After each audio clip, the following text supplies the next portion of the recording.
صبر کرنے میں اور صبر آنے میں بڑا فرق ہوتا ہے۔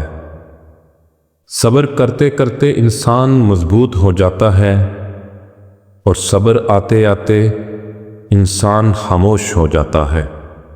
آواز کان تک آتی ہے مگر خاموشی آسمان تک جاتی ہے۔ زندگی جینے کے دو ہی راستے ہیں، بھول جاؤ انہیں جن کو معاف نہیں کر سکتے اور معاف کر دو انہیں جن کو بھول نہیں سکتے۔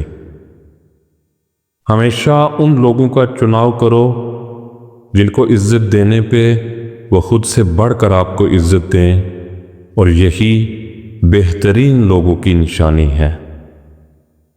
ہر کسی کو کسی نہ کسی کام کے لیے بنایا گیا ہے اور اس کام کی تمنا ہر دل میں ڈال دی گئی ہے۔ جب تم معمول کے مطابق عبادت کر کے سونے لگو اور نیند نہ آ رہی ہو تو سمجھ جائیں کہ بہت جلد تمہیں اللہ مالدار بنانے والا ہے۔